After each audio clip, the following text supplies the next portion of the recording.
All right, well, that was a throwback to the old days back when my mic would just randomly not be working immediately when it should be. Welcome back, guys, to the JE Live show. I'm your host, Jake Ellenbogen, and we're coming a little bit earlier to you today. I'm going on a show, a Ravens show later on, so I wanted to get this, underway. I know we probably won't get as many viewers, but I'm liking what I'm seeing so far. Appreciate you guys filing in here. So we got some stuff to talk about. What's up, Tony? How's it going? Jawson, Joakim, LA Rams. Yes, please hit the like. Would really appreciate that. Thumbs up also, however you want to call it. Pineapples. Elevator music goes hard. It's funny. So welcome in, guys. So the Rams yesterday, they did place Darrell Henderson, the backup running back. Was the starter coming into the season, got hurt, dealt with some, COVID issues, comes back, and he did become the backup to Sony Michel. He is going on IR due to an MCL injury. 3 to 5 weeks. He might be back if they make, say, the Super Bowl, or maybe even the NFC title game, but, it's kind of up in the air at this point in time. With that said, there's a chance that Cam Akers will be able to go this weekend. I know that wasn't initially the plan, but you don't initially, think, oh yeah, our running back and Darrell Henderson's just going to get hurt. You just don't assume things like that. So unfortunately, that's what happened. They don't trust Jake Funk very clearly. So with them running the ball the way they want to run the ball, 27 carries last game for Sony Michel, they're definitely going to want to use, a Cam Akers, in this running back room to kind of spell Sony Michel, kind of ease him into it. But I wouldn't be surprised if you see Cam Akers this weekend. I think Sean McVay would not have mentioned that the way he did if he wasn't actually considering it. So definitely, I think this means you're going to see him against San Francisco. Thank you so much, DC. Appreciate you. Appreciate you donating. Really do appreciate that. Love you, Jake, professionally. Go Rams. So, I would not rule out a Cam Akers, thing here. I would not rule out Cam Akers playing this weekend. In addition to that, Ernest Jones hit the IR due to a high ankle sprain, which we talked about yesterday, guys.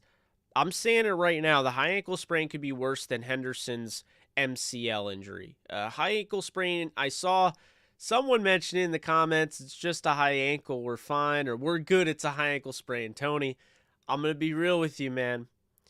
That's not good. You don't want a high ankle sprain.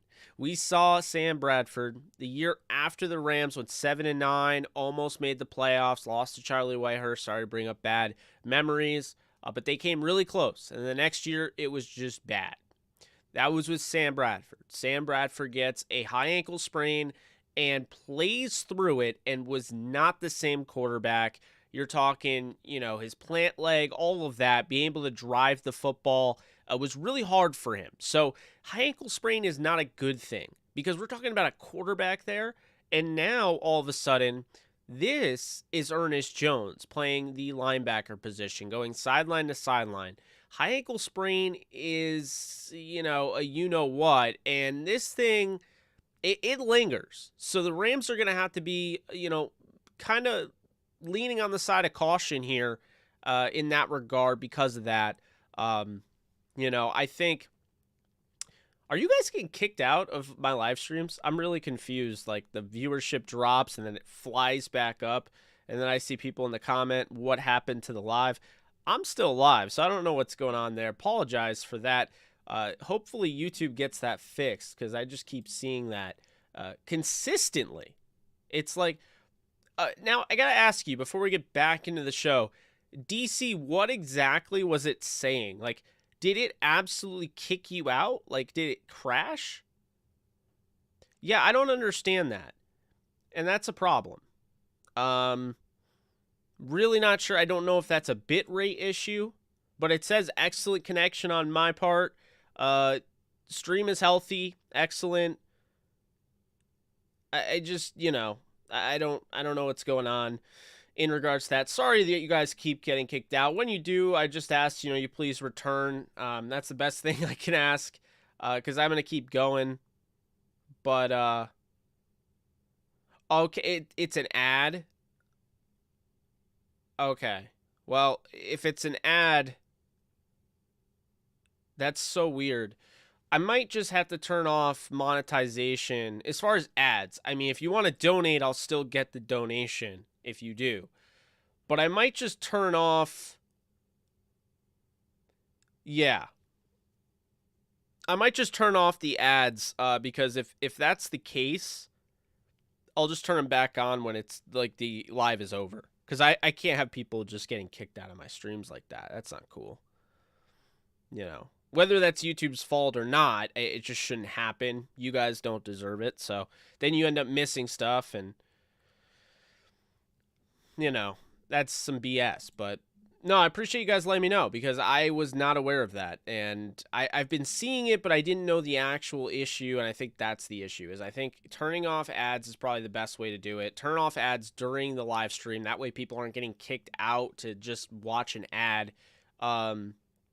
That's probably the best course of action. Normally it works well, but I think lately YouTube is having issues where ads will send you to another video, and we can't have that. So, Anyway, Ernest Jones, what we were talking about. Okay, the high ankle sprain. I mean, that's legit.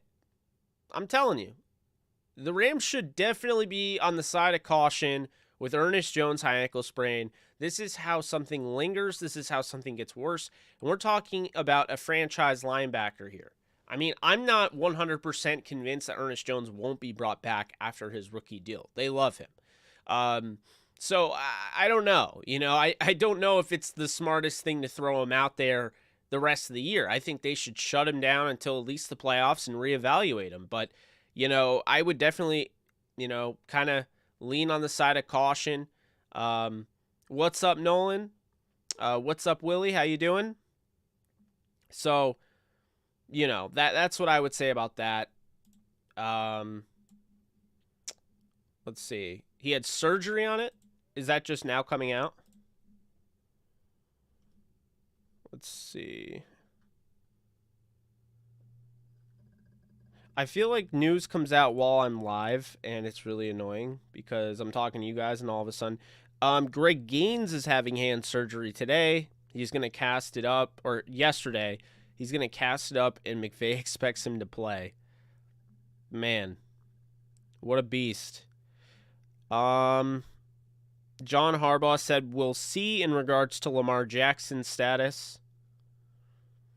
Brian Allen's knee checked out okay. Joe Noteboom's back. They're still waiting on Whitworth. Yeah, I'm not seeing anything on Ernest Jones getting surgery. So I don't know where you saw that, but I'm not seeing that. I think it was definitely, I know Gaines was getting surgery. I don't think Ernest Jones got surgery. Oh, he did? That's so weird. I'm not seeing that anywhere. I mean, I'm not ruling it out. It definitely would make sense if it was a minor surgery. You bring him back a little bit later. I'm trying to find it because you guys are now saying it. Okay, nope. I see JB Long is saying that he had... Okay, all right. Per McVay will go at least short-term IR with a chance to return to playoffs. Suffered a high ankle sprain, will need surgery. Okay, so he's going to have surgery. You had surgery on Greg Gaines. Gaines is going to play with a cast. And Ernest Jones, they're probably going to be very, I think they'll be conservative in their approach in using him. Here's the thing, okay? Very simple. He is very important to your long term, and I understand that the same thing could be used with Cam Akers, okay? But Cam Akers is recovered already. Like, they really feel good about him. they're not rushing him back. They feel like he's just actually exceeded expectations. Like he is that far off the charts where they're like, okay, it's not to the point where it's like you have to worry because, you're always going to worry. Anytime anybody suffers a torn Achilles, you're going to worry. But, they feel really good about him. And, I'm fine. If they have to play him this weekend, I'm fine with it. Because, you can't have Sony Michel. And here's the thing, guys. Sony Michel is all of a sudden, he's getting a lot of carries, and this is a good thing, right? Because he didn't get a ton of carries earlier in the year. He doesn't have a ton of treads on his tires this season. But here's the bad thing. Sony Michel has an arthritic knee. He has the same thing Todd Gurley had, okay? Sony Michel has been banged up throughout his career. So with Sony Michel, you always have to be worried about the fact that he could get hurt. And the Rams, God forbid, Akers got banged up enough where they had to hold him out, and Sony Michel got hurt, you'd be looking at Jake Funk as your starter. Now, I understand a lot of you like Jake Funk. I like him, but I know what he is, and right now he's not ready to carry the load of this team. This team is going to need a ground attack. They're going to need to set up the play-action passing attack, and they're going to need a balanced offense at the end of the day. And if you run into, an issue where Sony, you run him into the ground, he gets hurt, Cam Akers, you have to start relying on him more, and he's coming off a torn Achilles 5 months ago. Very impressive, but you don't want to just throw him right into the fire. You want to ease him back into it. But if he gets hurt, then you're dealing with Jake Funk, Javian Hawkins, Mekhi Sargent, and Buddy Howell. And to me, the Rams, the only thing that can really stop the Rams, in my opinion, from going to the Super Bowl, I think really is health with the running game. Because they've been able to bounce back despite losing guys like Woods, Sebastian Joseph Day. They were winning games without Darius Williams all those times. They were winning games. They won games without Jalen Ramsey, Rob Havenstein. They won, without Whitworth this past week, without Noteboom, without Allen. They've won games without these guys. But if you get into a game against Dallas or, Green Bay or Tampa Bay, and you need more of a balanced offense, and you can't run the football, that's going to be a problem. And that's the thing. So as good as this offensive line's looked, I wouldn't feel comfortable going into the playoffs if it was just Jake Funk. So they got to be careful with that. There is, you have to have a little bit of a balance here. And I think that's why they're talking about bringing back Cam Akers this weekend. I think they realize, hey, we need a balance. We don't want to run Sony Michel into the ground. So, that's what they're doing. And I think it's the right move. I definitely think it's the right move. As long as you're, easing Cam Akers into things, I have no issue with it. You don't need Cam Akers to take 20 totes, this week. You don't even need him to tote the ball 15 times or 10 times. But if he's like 5 times, that'll help Sony Michel. You could give Funk a couple carries. You can use the receivers in that regard. You have Odell, you have Cooper Kupp, you have Van Jefferson. You can mix things up. But the last thing you need while the depth is running this thin at running back is for you to run Sony Michel into the ground, have him run 31 carries against Baltimore because you need it, and then have him get hurt. That's what you don't want. And so that's why, without Hendo, they are feeling like, okay, Cam Akers is not a luxury anymore. He's somewhat of a need now. He wasn't a need before. And I remember people asking me, hey, Jake, with Sony Michel playing the way he is and them getting back Darrell Henderson, could I argue that maybe they shouldn't rush back Cam Akers? Maybe he's not needed? And then the next week, right after I'm asked this question, boom. So this is the NFL. It's a very violent league. You're playing an extra regular season game. So you got to be careful in how you use Cam Akers, but also how you use Sony Michel. Sony Michel is not invincible, although I know sometimes he, the way he runs, it looks that way, but got to be careful, got to, always be on the side of caution in that regard. Yes, I do think Cam is going to get a carry. Everything that I've heard, like McVay, the way he's been talking about him, he just said he looks really impressive. And he's talking about him actually, I think the words were probably or pretty likely to play this weekend. So I do think he's going to get carries. I don't think he's going to get a ton, but I think, he realizes we're getting to this point in the season where, or we're already here really, where going into the playoffs, we can't have Sony Michel run the ball over 30 times now without Henderson. And if we need the running game, we can't just abandon it for the sake of, well, we don't have any running backs anymore, so now we're just going to throw, because then you become predictable. And I understand what everyone's saying, and we'll get into that on Friday when we talk about the Rams and Ravens preview show. But the fact is this, you can't just assume. I know there's a lot of people like saying, well, look at what T. Higgins did to the same secondary last week. You cannot just assume the Rams and Cooper Kupp, namely, are going to be able to do that. They make adjustments. And also, the way the Bengals run their offense is different than how the Rams run their offense. And they use a lot of those different RPOs with Joe Burrow because he's athletic. He'll run. They have Joe Mixon. So it's not the same thing. A rivalry game as well, not the same thing. It does not mean that Cooper Kupp is going to come out, get 231 yards, break Calvin Johnson's record in 16 games. That's not what it means. It could be a completely different game.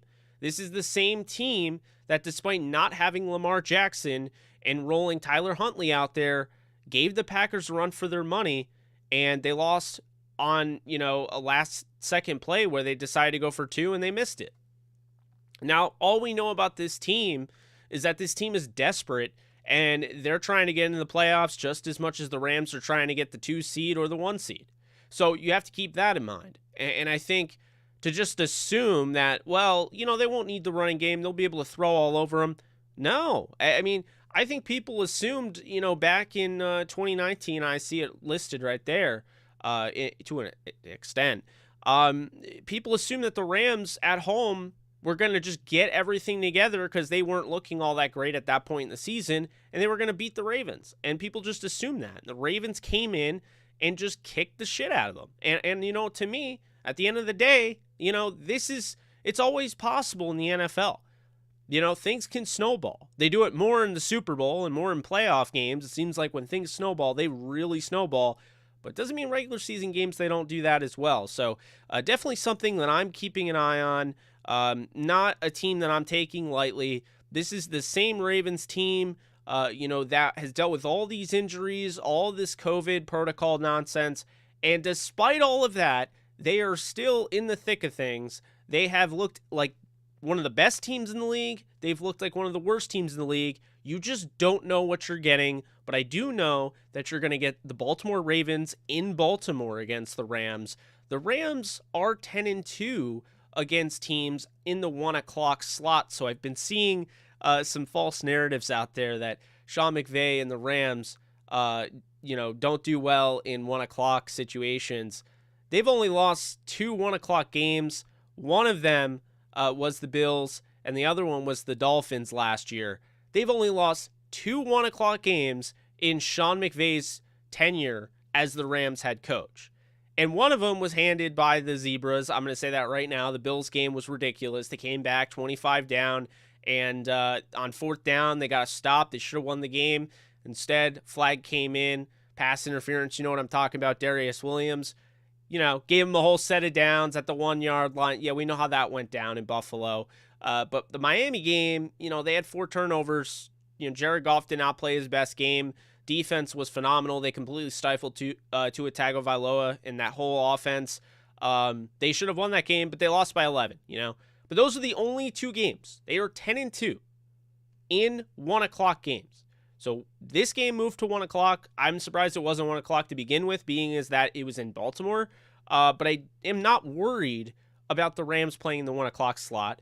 And I'm tired of seeing that false narrative out there that they struggle in that. Because if 10-2 is struggling, man, those expectations you got are way high.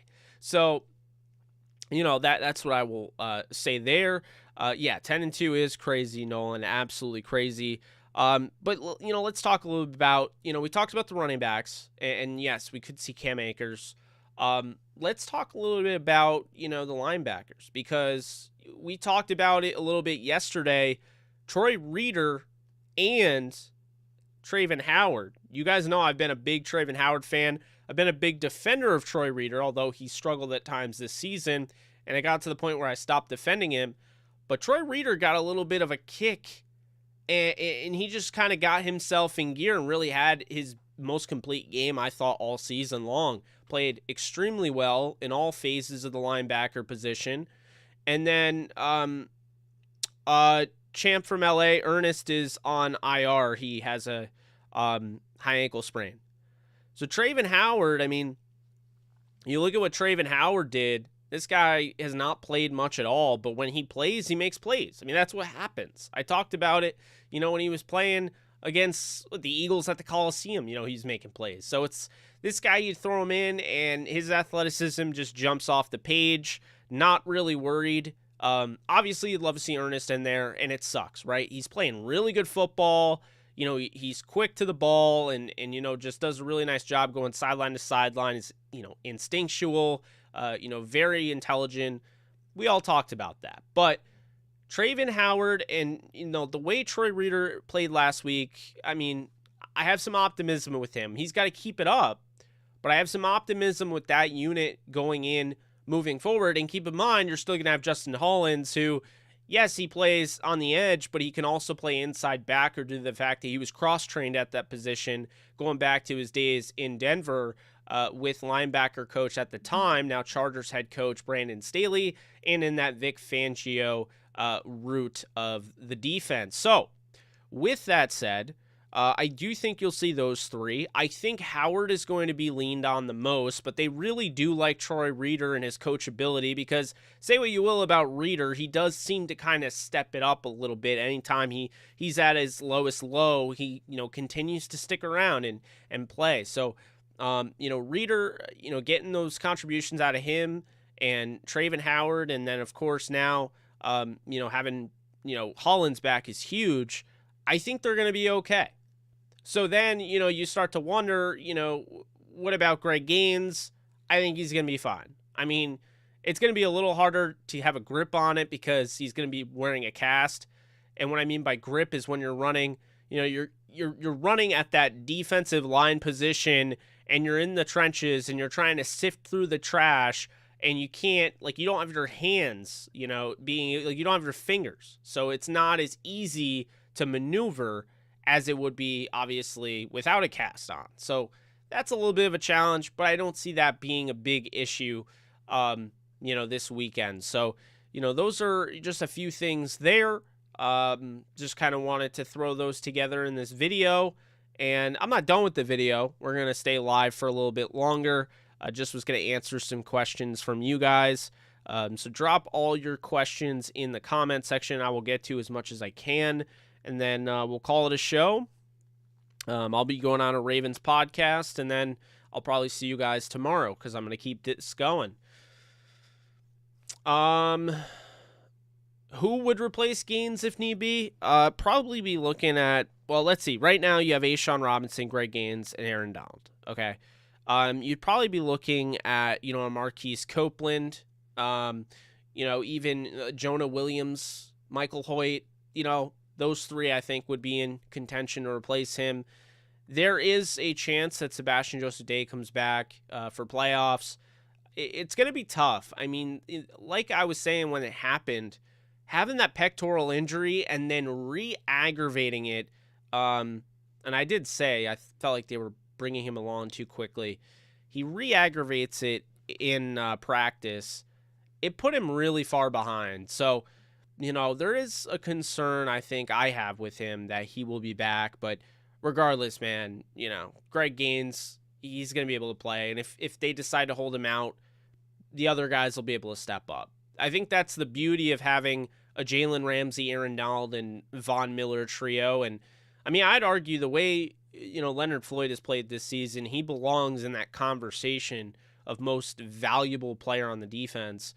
Not obviously no one would pass Donald or Ramsey, but,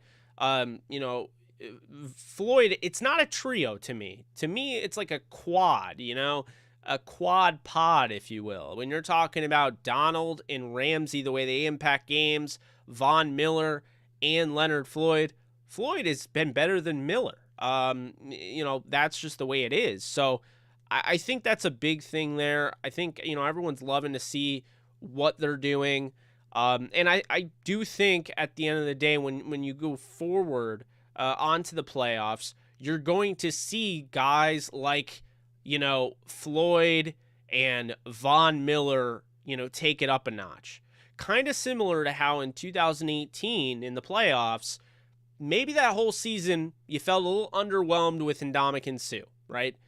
Until maybe around week 11 he started turning it up. He really turned the dial up a notch in the playoffs, right? So I feel like it's going to be kind of a Suh aspect where Von just kind of turns it up. This is a guy that has experience. He played in a Super Bowl. He won a Super Bowl. Like, he's played in 2, actually. Like, he has experience in these games. He's playing a lot of playoff games back in Denver. He knows what it's like. Other guys who have played in the Super Bowl, you talk about Aaron Donald. He has. Jalen Ramsey, he hasn't played in the Super Bowl, but he played in the playoffs last year. So did Darius Williams, making a huge interception to pretty much clinch the win against the Seahawks in the first round of the playoffs.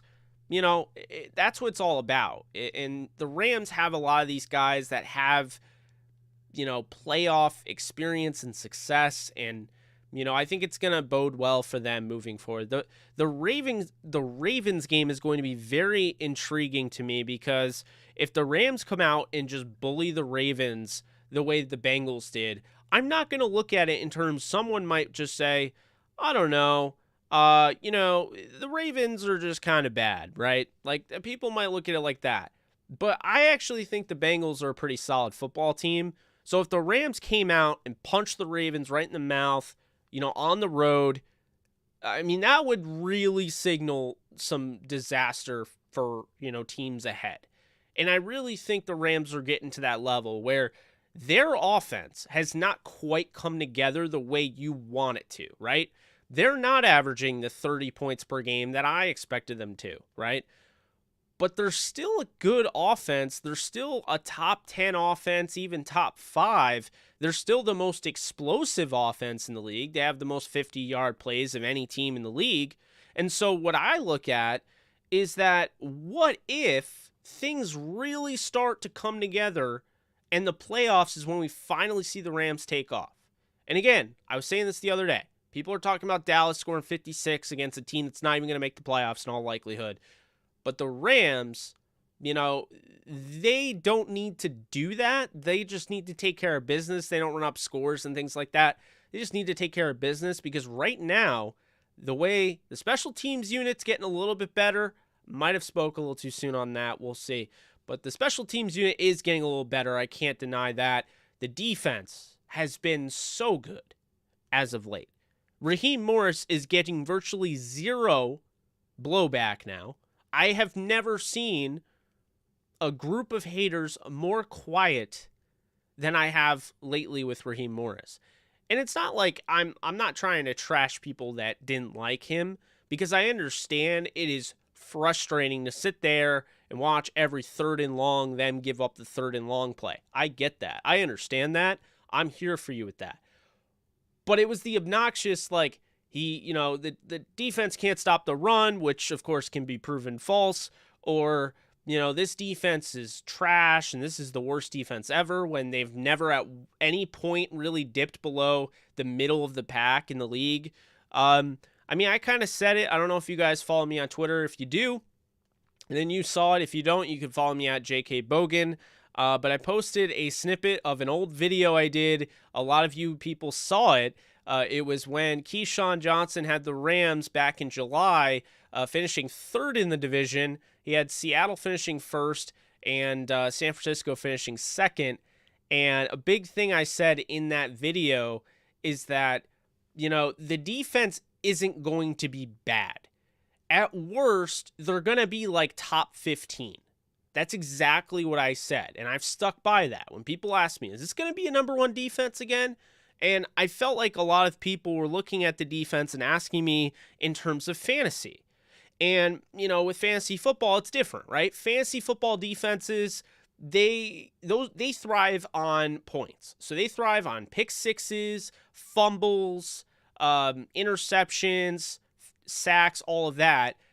And that's kind of my thing. The Rams weren't going to be the number one defense this year. They weren't. That's asking way too much from Raheem Morris. And of course, they did lose key pieces. But the idea that losing John Johnson, Michael Brockers, and Troy Hill was going to turn them into a bottom tier defense was ridiculous. And that's kind of what he was talking about. So for me, I just looked at that as it was ridiculous. At the moment I saw that, I wasn't going to make the video. I had people putting it in our Discord. You can check that out, by the way, in the description. Little subtle, plug there. But I wasn't going to make a video about it because it wasn't that big of a deal. And then when I realized, if you have a take, you have to actually back up your take. You can't just be like, well, the Rams are they're not there yet. When they knocked off the team that you're saying is going to win the division, they knocked them off with a 9-fingered quarterback on the road in the playoffs. So that idea that they weren't there yet really bothered me, especially after getting Stafford. So you're saying stupid stuff after they got their quarterback. I don't know. That whole thing was ridiculous, so I had to make a video on it. And in that video, I did point out that at worst, this defense will be top 15, and this offense is good enough to combat a bad defense. But they wouldn't be bad anyway. They'd be top 15. And sure enough, this is pretty much a top 15 defense. They're I think right now they are the best defense against the run. I'm going to bring up, because I do have Football Outsiders, so I'm going to bring up, because I haven't checked it out today, but I'm going to bring up the DVOA rating, and I'm going to get that to you guys. We like to do research here on this show. I know some people like it. Some people don't like the quiet parts of the videos, so I'm trying not to have dead space in between. But let's see here. Okay. So here is, the defense here. The Rams are 6th in DVOA defense, okay? 6th. Not top 15, top 10. So I said they'd be a top 10 defense. At worst, they'd be top 15. DVOA rating, they're 6th. Against the run, they're 4th. Against the pass, they're now 8th. They have improved immensely. And this is what it was all about. It wasn't just siding with It wasn't just siding with Raheem Morris. It wasn't just being a homer. It was realizing that these guys take time to gel. It was realizing that Rome was not built overnight. And the fact of the matter is this, okay? It's very simple. Things take time. Raheem Morris has the talent to get it done, and it's getting done. So we'll see what happens with the Ravens, 49ers, and moving on. But as of right now, Raheem Morris has turned this defense into a top 10 defense. And arguably top 7, top 5, around that. They're stopping the run. They've dealt with all sorts of injuries. I mean, one of the best nose tackles in football in Sebastian Joseph Day goes down, only to be spelled by Greg Gaines, who honestly might have played his way into the long-term future, which could lead the Rams to even let Sebastian Joseph Day go.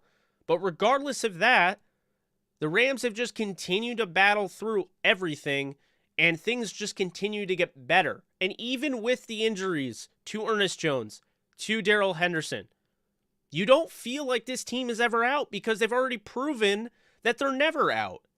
They're never out. They can go through a 3-game losing streak and then come right back and win 4 straight. And they can do that without Jalen Ramsey in one game, Tyler Higbee in the same game, Tyler Higbee in another game, Rob Havenstein, Andrew Whitworth, Sebastian Joseph Day, Henderson, you name it, they've done it. And that's why, to me, looking at this, Kind of hard to believe it, but I mean, I think Sean McVay deserves a lot of credit. I mean, yeah, he gets a lot of flack, and I'm definitely very critical of him as much as I love the guy. And I love him. Let's be honest here. I mean, I love two guys that, are a big reason for why their success in certain areas. One is football related. Sean McVay with the Rams. They're a completely different team since he has taken over. And number two is Kevin Feige in the MCU, because anything he touches in Marvel Cinematic Universe is gold. But that's not my point. My point is that Sean McVay has all of a sudden quietly turned himself into a Coach of the Year candidate. And I understand he probably wouldn't get it over Matt LaFleur, and I'm not going to complain if that happens. But it's at least worth mentioning how McVay, who lost 3 straight and was pretty much under a microscope during those 3 games, because all 3 of those games were in primetime slots. They were in national televised slots. The Rams had a nationally televised game against the Titans that they lost. Back-to-back weeks, they lose to the Niners. And then on top of it, that nationally televised game against the Packers. So that's the thing, is that people who saw them for the first time this season, or for the 4th time, and only watched the Rams during televised games, nationally televised games, they saw them lose 3 times. So it made them go, oh, this team's not that good. They're not that good. I'm out on this team. This team isn't as good as they looked on Gamecast or my fantasy football team. No, I'm done with this team.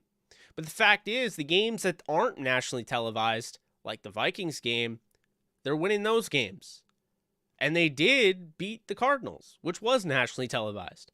So I know it's crazy. I'm not saying he should win it. But give McVay credit that this team didn't implode.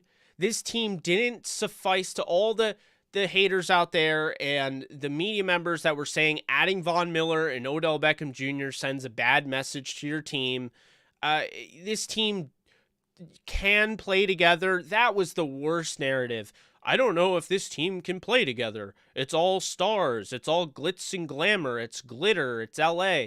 I remember seeing that and I just rolled my eyes because I'm like, glitter? LA? Glitz and glamour? What?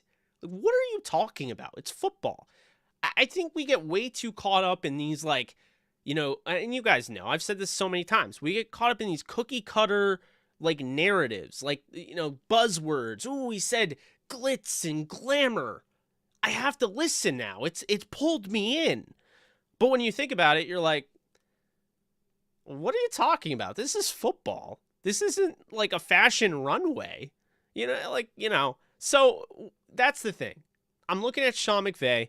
I'm looking at the fact he bounced back. Instead of other teams that have completely fallen off, cough, cough, the Chargers and others, the Rams lose 3 straight, and all of a sudden, they got their crap together. They beat Jacksonville.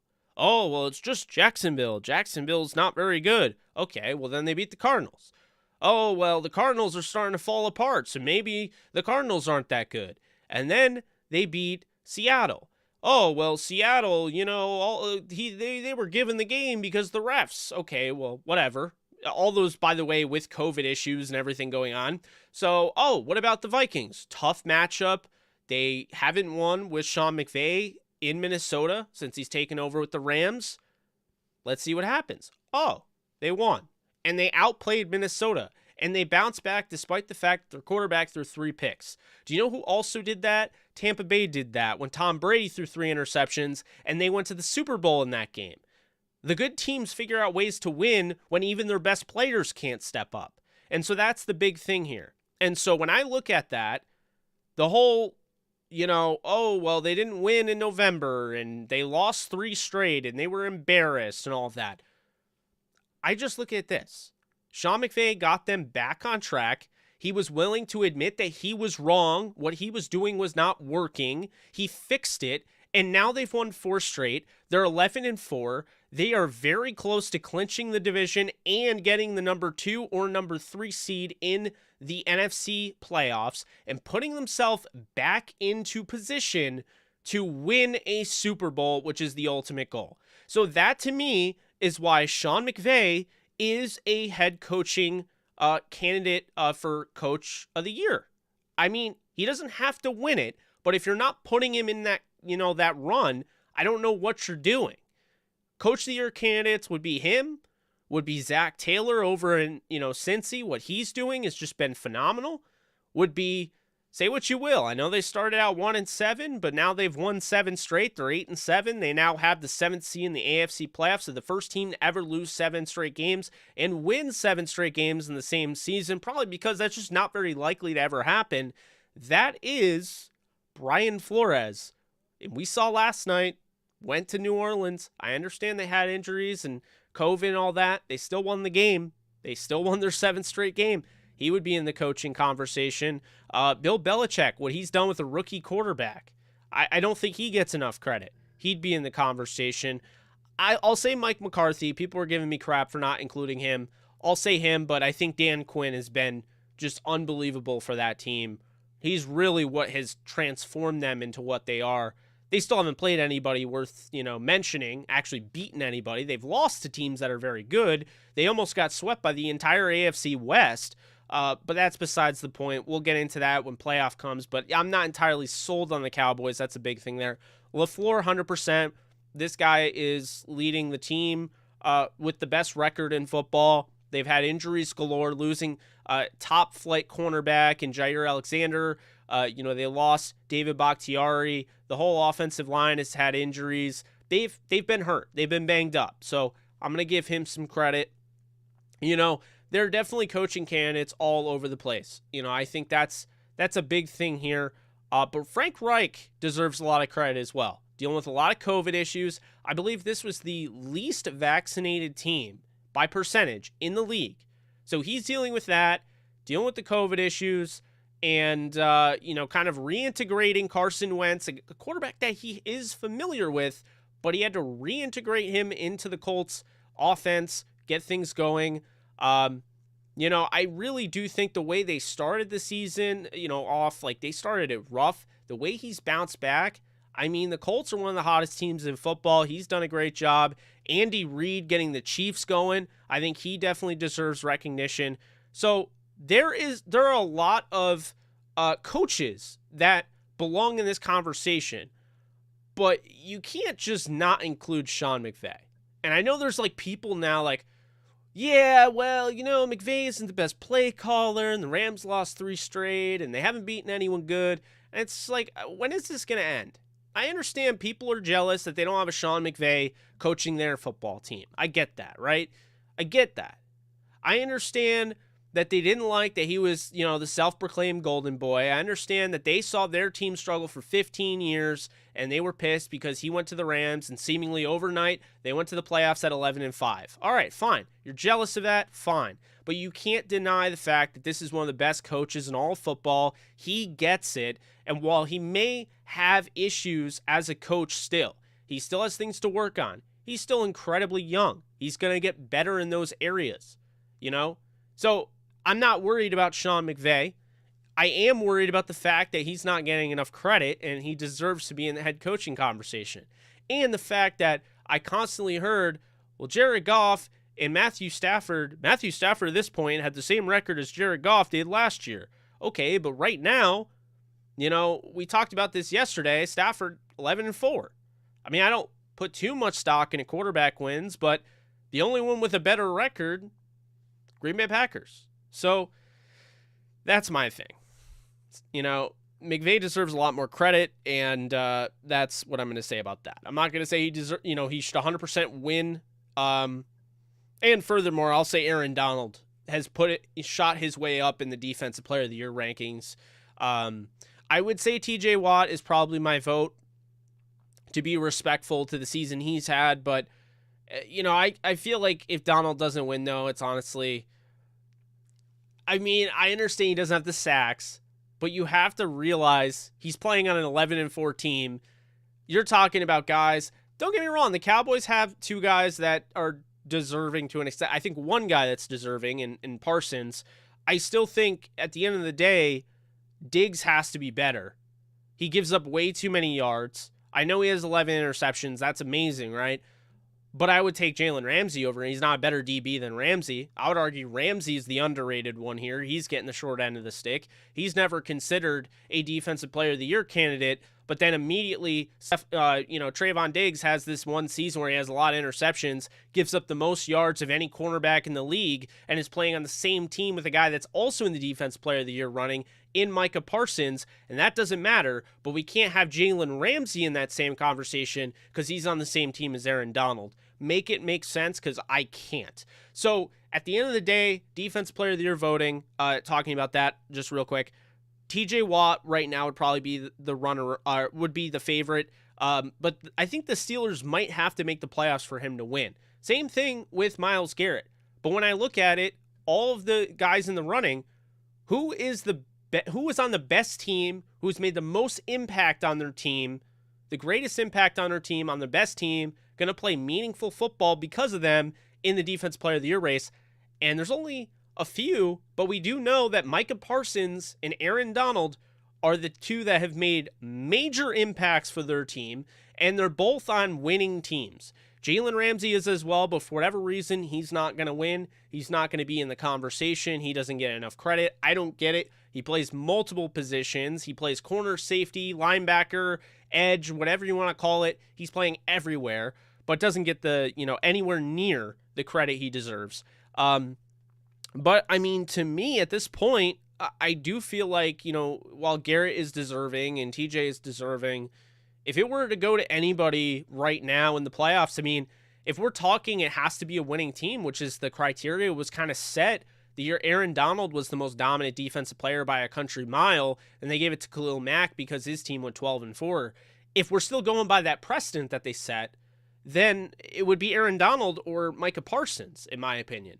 And Parsons would have, you could argue for Parsons because he's on a team with the same record, and, he's impacting the game in so many different ways because while he is rushing the passer and he's getting sacks, he's also getting all these tackles. He's playing multiple positions. I get that. But this idea that, Aaron Donald isn't in the finals and the fact that we're not giving any credit to Jalen Ramsey just doesn't fly with me. So I had to throw that out there. Yes, Dan Campbell deserves respect, but he's not going to win Coach of the Year for only winning 2 games. And I like the guy. I'm a believer of Dan Campbell. Would have won a lot of those close games, I think. Maybe next year they look a lot better, but, I would not give him Coach of the Year, so to speak. Let's see here. Yeah, I mean, publicly, it should be more open about the defensive. I agree with you on the double teams. I wish I had. There's just not any individual DVOA stats. I want to see if there was an individual DVOA stat for Donald, but it doesn't look like there is. So that is a bummer. I mean, what can you do, right? But yeah, I'm just looking through guys that don't know. Ramsey, OBJ's, Hell Woods was getting thrown out of Buffalo. Those are good dudes, but serious competitors. Matt Stafford, just a nice guy. Asked to leave, no issues. Yeah, I don't know. It's like, I feel like I'm coming off as biased because I run basically a Rams channel, but I just feel like Ramsey impacts the game in so many ways and is not given the credit he deserves because some dude that has, and keep this in mind, I come off as a hater of Trayvon Diggs, but it sucks because I actually like him. I like Alabama, as you guys know, so I like Diggs, but I feel like once a guy like that goes to Dallas, the media narratives are out of control. He's not breaking, Night Train Lane's interceptions in a season record. He's just not. And he's giving up the most yards of any cornerback in the league. While, Jalen Ramsey may not have 11 interceptions, but I'd rather have a guy that's not giving up nearly 1,000 yards in a season and only has 2 or 3 than a guy who has 11 and gives up 1,000 yards in a season. That's my thing. That's my biggest issue. And that's what's not talked about enough. That's why I feel like It's always going to be the excuse. Well, Jalen Ramsey plays with Aaron Donald and Von Miller. It's going to hurt him. But, I mean, how fair is that? We could do that with so many different players. Why are we doing that with Ramsey? I don't know. But, at the end of the day, these guys don't care. They just want to win a Super Bowl. Matthew Stafford does not care if he wins MVP or not. He just wants to win a Super Bowl. That is the thing about this team. Not very stat hungry. Not, the glitz and glamour. I just think it's funny when I hear stuff like that because it's like this team couldn't be further from that. But, whatever, I guess, to sell headlines and things like that. Just, it's definitely funny. But, yeah, Waddle is different. There's a video on this channel. I said Jalen Waddle was the wide receiver 1. And he's on pace to potentially break the record for most receptions by a rookie in a season. Just saying. That guy can play. It's funny, they were talking about his toughness yesterday and saying how he was tough because of like something he did this year. All you had to say on the broadcast is Jalen Waddle was tough. He was trying to play with like a fractured ankle in the national title game. Like, you realize that, right? Like, he was literally trying to play with a fractured ankle. I believe he did play. And it's just, I don't know. He's awesome. Waddle's great. Do you think the Rams will cut ties with Henderson, try to bring back Sony? I've answered it before, but I don't know if I answered it on here. I might have answered it on Twitter. But blank face, here's my thing on that. And I'll wrap up this show with this. It makes zero sense to me with Darrell Henderson making very minimal amount of money as a third-round pick, not a first-round pick, as a third-round pick in 2019 in his last season. Next year will be his last season under contract. It makes zero sense to me why the Rams would just cut him to sign Sony Michel. You're not saving that much money. And as you're seeing, it's good to have all three of them because, like, this team has basically told us they don't believe in Jake Funk right now as a running back his rookie year. That can change over time. But right now, they do not believe in him so much that they are going to pretty much, if they can, I mean, I'm going to say it, and I don't know if it's entirely true, but rush back a guy that's coming off, an Achilles tear 5 months ago. If you put it in perspective, it really makes you wonder, like, where does Jake Funk land in all of this? What is his future? I think really he was drafted as special teams with the potential to contribute on offense. But come on, guys. I mean, let's be real here. I don't think cutting Henderson just doesn't really make any sense to me. I don't think that makes any sense. I think you want to keep them, all three of them. I think Sony Michel has played into the plans of the long term for this offense, but I don't think it makes any sense to cut anybody like Henderson that's not making a ton. But I mean, stranger things have happened, so I guess we'll see. Absolutely. You're very welcome for the reply. Thank you. I will definitely try to keep up the good work.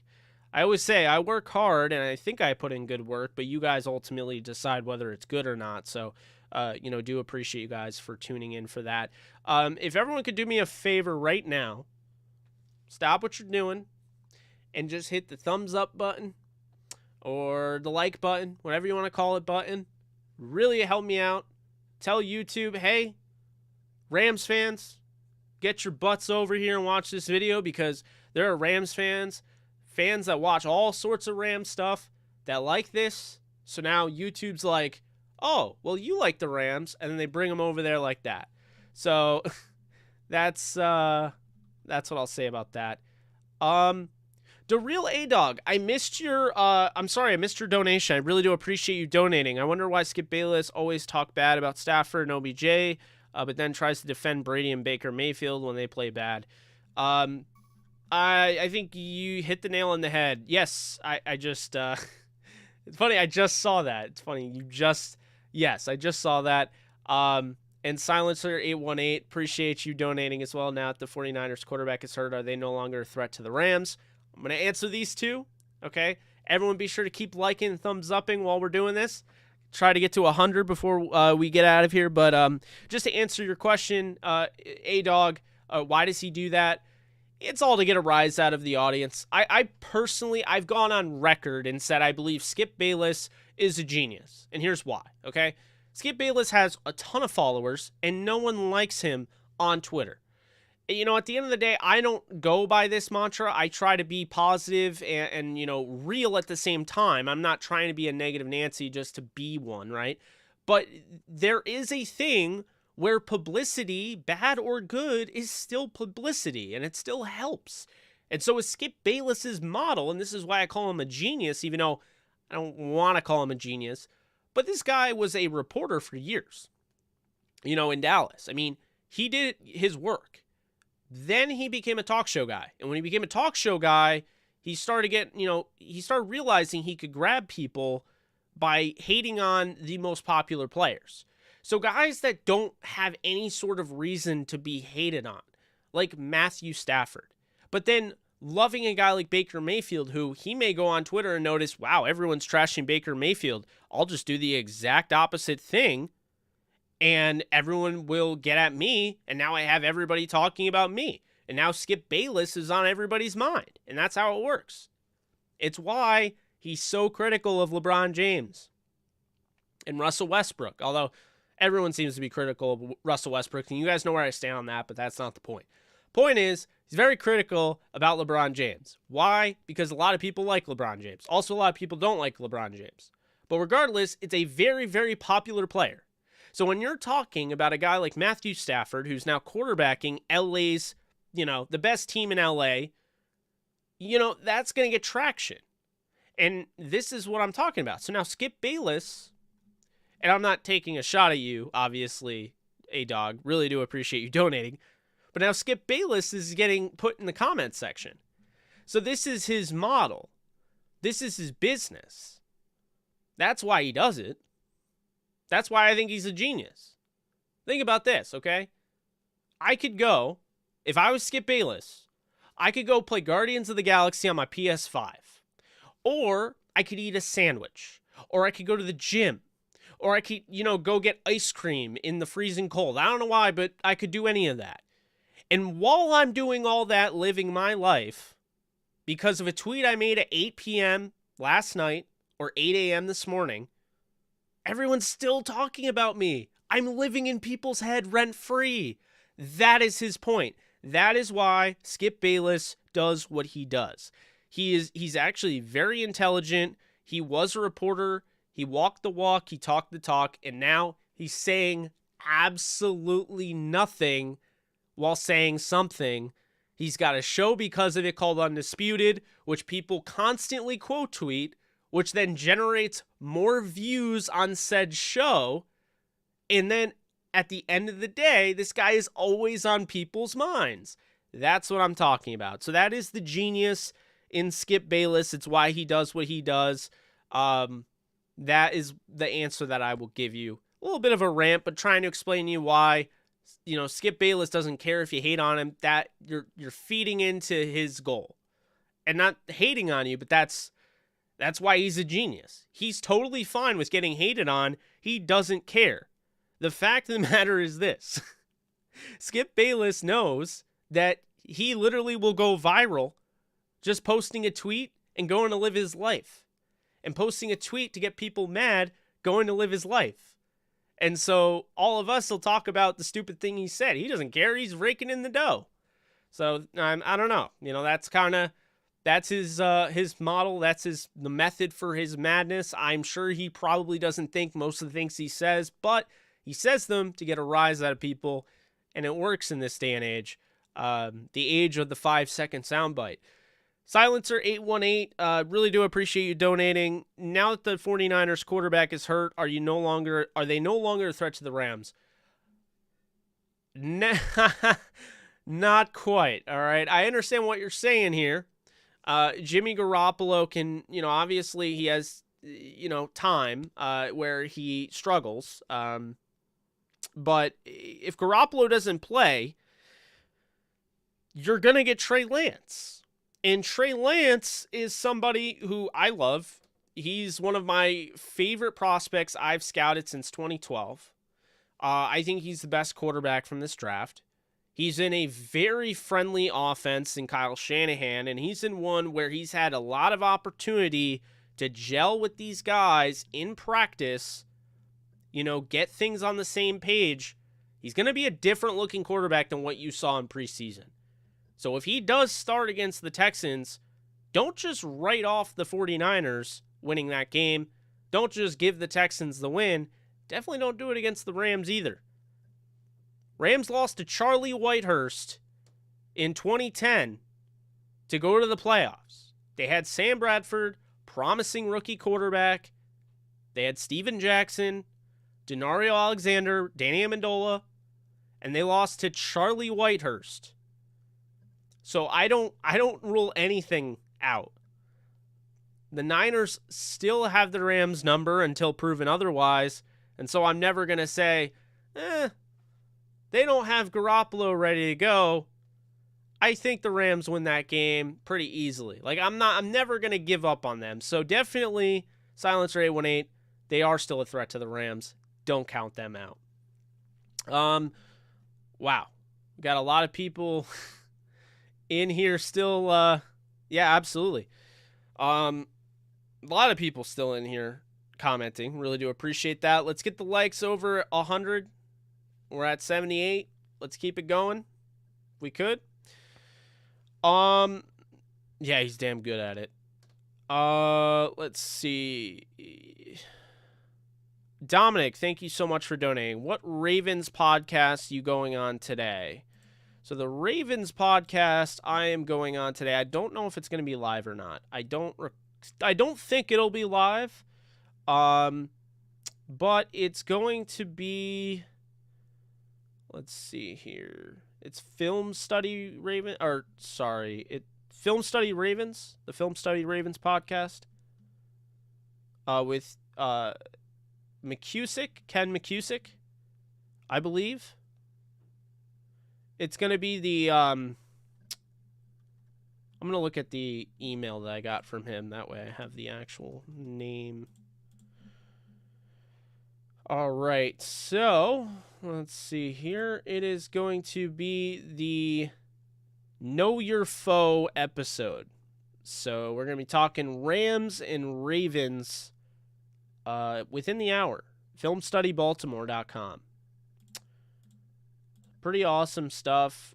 Really always appreciate people not only supporting the channel, but supporting when I go on other shows. And support other shows that reach out to me. It was really cool to collab with some awesome people this year. Was fun getting Jordan Rodriguez on the show, for the Cardinals game earlier in the year. Was awesome. Being able to talk to Tutu Atwell this year. Was awesome being able to talk to Bryce Perkins before the season. And to be able to do a collab with somebody that I think, we kind of share, different viewers, because I think a lot of Rams fans are football fans, don't just follow the Rams, they follow the NFL, and they really enjoy, what Tom Grossi puts out. So to being able to, collaborate with Tom Grossi was so cool, as well as others that I may have forgotten. So, I really do enjoy all of it. And that's why, I'll be on more shows moving forward. And then, of course, 2022 is going to be a completely different animal. 2022, you've never seen anything like what you're going to see, what comes out of what I do. I'm going to take it to another level. I'm serious. I'm no longer playing around. And it's not like I was before. But, Jay, appreciate that. That's awesome. This is what I'm talking about. I love this. Other people find you just off you going on another show. I've literally had people, I went on a show talking about the Niners, and people follow me because the guy at the end said a comment about the MCU, because my bio, I talk about the MCU. Because I said something back, a bunch of people liked the response. They followed me on Twitter. I have all sorts of people that follow my stuff that aren't Rams fans, that found me going on another show. It's so important, cross promotion. So remember that if you are in the world of content creation. But I'm telling you, I'm going to another level next year. I'm not saying I'm going up as far as jobs, so to speak. I'm not saying I'm going to work for the NFL. I don't put goals like that up. I'm just going to ramp up how much preparation I put into my videos. I might go back to recording videos. Right now, I like doing the live streams, and I feel like it's great engaging, but I might go back to recording videos. Planning on doing the podcast every day, things like that. So, going to be nonstop content, and it's going to be awesome. At the end of the day, I think it's going to be awesome. Really excited for 2022. As far as content creation goes, other things maybe not so much, but I'll, avoid that. But as far as content creation goes next year, I'm just warning you guys, better be ready, because it's going to be different, and it's going to be different in a good way. I really feel like next year, and I mean, I'm kind of doing it this year, but next year is really going to be different. And this year was a huge year. I'm not leaving. No, I'm not leaving. Not going anywhere. Show goes on. No, I'm not leaving. Don't worry about that. This channel will remain 100%. I'm just saying that as far as, content goes, the level of content, I always like to challenge myself, could be a little bit better. I wanted to do prospect videos like literally every day. That was my plan last year in life, because I was working a full-time job, a day job, so to speak, was unable to do that. But I'm not leaving. No. I am trying to just take this up a notch and go to another level that I've never gone before. And I don't know what that is. I know Alexis and I plan on getting plenty of interviews next year with prospects. So we're going to bring back the draft interviews, in full force. The live videos are going to keep going, so that's not going to die. Just really excited about the future. And I just really feel like I've learned so much with my first year, because it's my first year, guys. My first full 365 days of YouTube is done. And at the end of the year, regardless if we're at 10,000 or not, I can't thank you guys enough. We're at over 9,000 subscribers. I've made a considerable amount of money because of you guys. You guys have believed in me. You've donated to me. And I really can't thank you enough. So because of that, I've been able to quit my day job. And I do this full time. I mean, I do the Downtown Rams podcast, and I write for the Game Day. If you've never checked out my articles, you can go over to thegameday.com. And I just wrote an article today doing NBA draft, or not NBA draft, NBA betting picks. So if you're into NBA betting, there you go. I do NFL, I do NHL. So that has really been my life. In case people haven't really gotten the memo, I quit my day job. So you know how people say don't quit your day job? Kind of like throwing shade at you? The same people that were saying that to me still work their day job, which, no offense to that, they can do that, but I was able to quit mine. So I feel really good about where I'm at. The show goes on. This channel is not going anywhere, trust me. It's only going up. It's not going to be gone. And we're going to continue to add to the fun. I would love at some point to get the MCU stuff kicking. More than 40 views, things like that. I'd love to be able to do like the horror podcast to start really going up a notch. But realistically speaking, the football content, which I feel like is really my bread and butter. I mean, I know the MCU very well.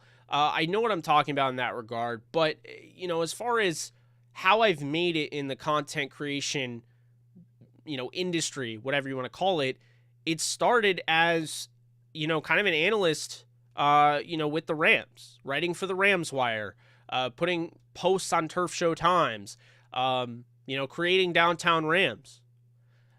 That's where that all started. So, I'd love to see that all happen.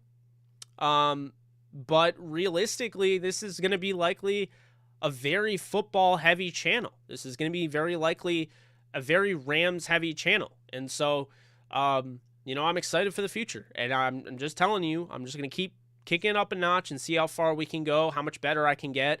If I'm not getting 1% better every day, then I'm not doing things right. So that is the goal in mind. We're just going to keep trucking along. We're going to keep trying to find different ways to bring better content, more original content, things like that. And that's what we're going to do. So, I love y'all. Appreciate you. I know I've rambled on a while, but, I'll see you guys soon, probably tomorrow. So we got the Rams-Vikings preview on Friday. You definitely want to tune in for that if you missed the others. That happens. But that's going to do it for me. So you guys take care and enjoy the rest of your day. Later.